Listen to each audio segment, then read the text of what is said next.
What's going on, guys? Welcome back to the channel. I'm back. I'm on the mend from COVID. Thank you everyone who sent me messages saying that you hope I get better soon. It was really nice to read, and thank you for the support. I didn't make as speedy recovery as like Donald Trump did, you know? I mean, he got over it in a day, so as you can hear, I'm still a little bit bunged up. Today's video is going to be on the underrated masterpiece that is Days Gone. I'm going to be talking about the PC version specifically today, which in usual PC fashion comes with the normal bells and whistles, which is like more graphical options, higher resolutions, uncapped frame rates. So after spending a little bit of time with the game now, I wanted to make this video discussing how I believe this game to be criminally underrated by big review sites such as IGN. There is going to be a little bit of spoiler territory going forward, so anyone who hasn't played this, who's on the fence about it and are thinking like, oh, shall I pick up the PC version? Yes. Okay, go and do it now.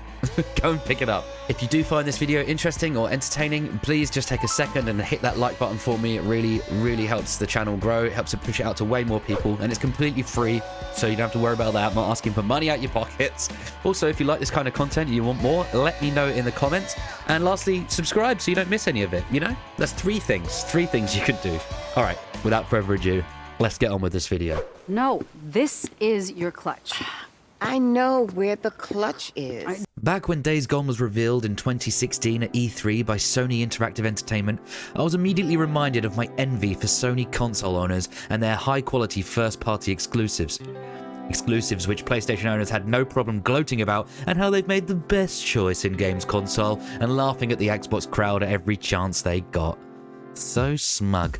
Well, I owned an Xbox at the time, so longed to play some of these games Sony seemed to just be pumping out left, right and centre. So fast forward to 2019 when it finally released after some development issues and delays. I was actually shocked to see IGN score it as 6.5. Honestly, I hate to sound like I hang off the breath of IGN or big review sites in general as if I can't make up my own mind, but I sort of just went, oh, okay. So it ended up just being kind of meh, and largely forgot it even existed almost immediately. But since Sony started their new initiative to port their grand exclusives over to PC, I saw that Days Gone's Steam reviews were not reflective of the scores it was getting in 2019. In fact, completely different.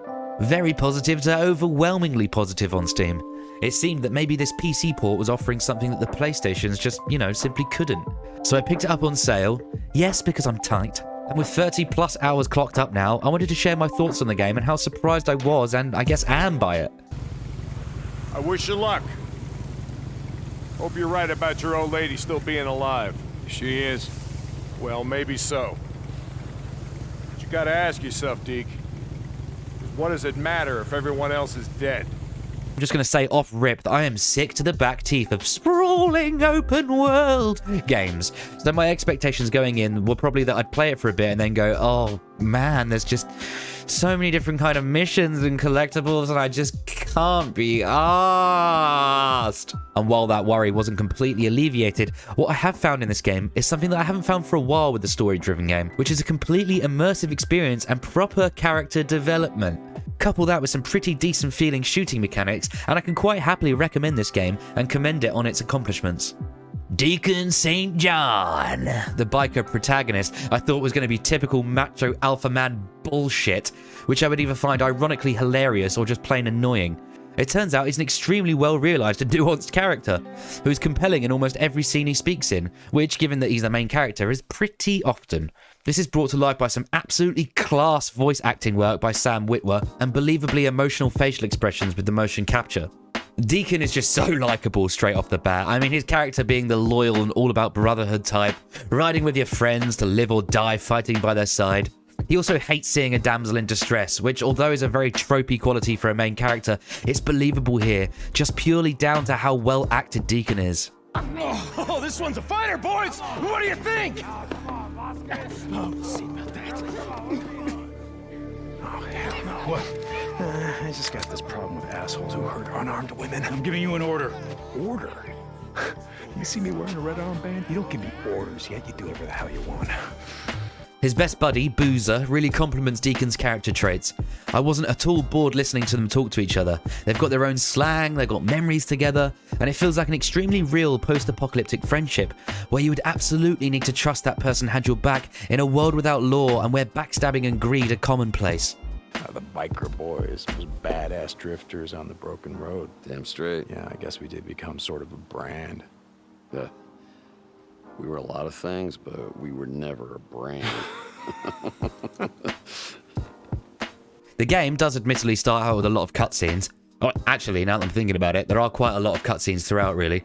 But they all serve a purpose of fleshing out the characters and their personal worlds around them. Such as the character Boozer, who I've mentioned. Early in the game, he gets his arm blowtorched by these drugged-up bandits called the Rippers, rendering him unable to do anything but sit back at your base as it slowly becomes infected and eventually has to be amputated.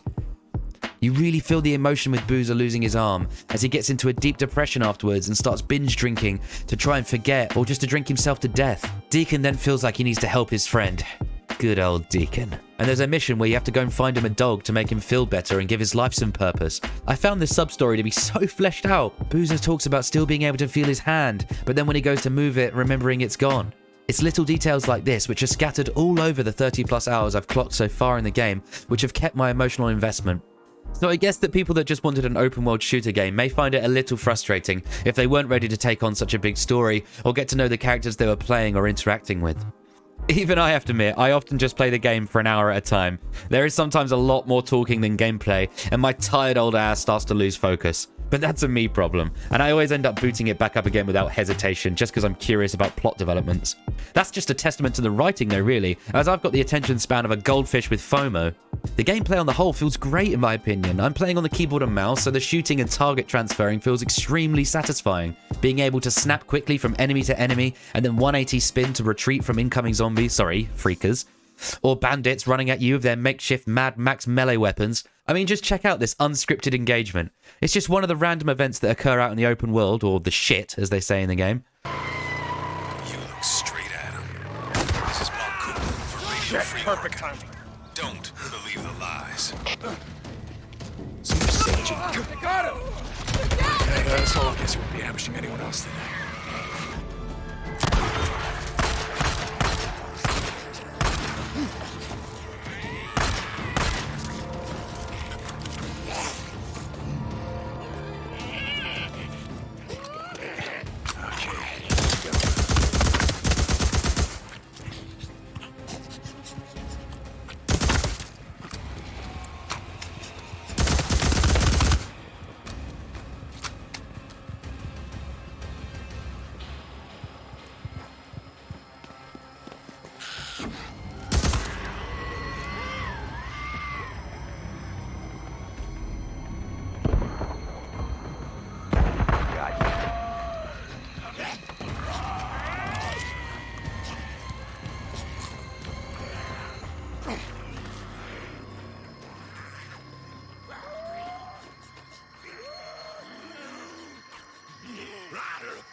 And it's moments like this that are frequent enough to make me feel like an absolute badass. As I said before though, it does feel sometimes I'm waiting a bit too long to get into these moments through story missions, but luckily I care about what the characters actually have to say and where the story's going. But not to mention those epic scenes with the hordes. It looks stunning on PC with the smooth frame rates, but to think that this came out on PS4, I bet it looked like a PowerPoint presentation at times. I love how the bike feels to ride. It has a gorgeous feeling of weight, and using the e-brake and drifting around, spraying dirt up into the air feels good every single time. Or using your nitrous boost just before a jump and correctly landing to minimize damage to the bike. I love how you have to make sure the bike has fuel. Thought that was a really nice touch, very immersive. And you can fast travel in the game, but I've not used it once. Always happy to hop on that bike and ride through the shit. Graphically, this game has moments of being truly stunning. The draw distance has been extended on the PC, and the details go as far as the eye can see. The lighting at times have made for some rather serene vistas. The character models, while not the most high-res textures in the world, are animated so well with the motion capture, and like I mentioned before, the facial animations, it makes it really pleasing on the eye, in my opinion. Apart from the random NPCs you find out in the wild, they are, they are questionable at best. The plot, searching for Deacon's wife, Sarah, is a pretty standard video game or movie premise, but because of the aforementioned care for the characters that I have, I don't mind it at all, and I really want Deacon to find her. Come to think of it, looking for lost and possibly dead wives seemed to strike a chord with me. I like the idea of moving from camp to camp, meeting new people and gaining their trust. I wish the trust meters filled up a little faster though, as I really wanted the level 3 items in the store way before I had them. I've rewatched the IGN video review before writing my script today, and I disagree with almost everything Lucy O'Brien has said about it. Typical for an O'Brien, huh? If you've played Days Gone, you'll know the reference. I do have some criticisms though, it's not a perfect game by any means. The mission objectives when you're using Deacon's tracking ability are not always clear where you have to go to find the object to search for clues. It leaves you sort of getting lost and clueless for a while, and it has made me turn the game off for the night multiple times. One time even having to use YouTube for help. I know, terrible, right? Falling off your motorcycle results in some pretty hilarious insta-deaths sometimes too, and checkpoints aren't always where you'd like them to be, meaning you have to tread old ground a little bit too often.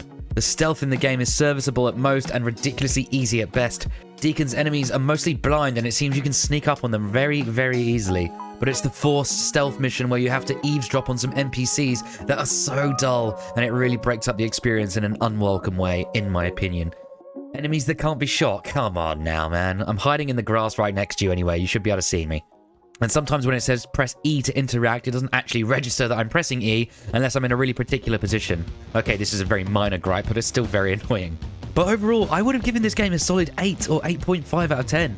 I haven't got to the end credits yet, so this isn't a review, but maybe those big review sites should have had another look at the game when the PC port came out, as I'm so shocked that an open world game has me so hooked, and it's nowhere near as bad as they said it is. Sadly, because of the mediocre scores, there just won't be a sequel. Sony rejected the idea because it wasn't achieving the praise that their usual exclusives get. So I guess now it'll just be down to that cult following that most things commercially unpopular end up getting. And I guess I'm fine with that. But, you know, I'm here today to encourage you to just join that cult. Anyway, this is what I've been feeling about Days Gone, and I want to know what you guys think. Have you played this game? And if you have, what did you think of it? Do you think the 2019 review scores are too harsh? Let me know, I'll be interested. But anyway, that's all from me today, and until next time, I'll catch you in the next one.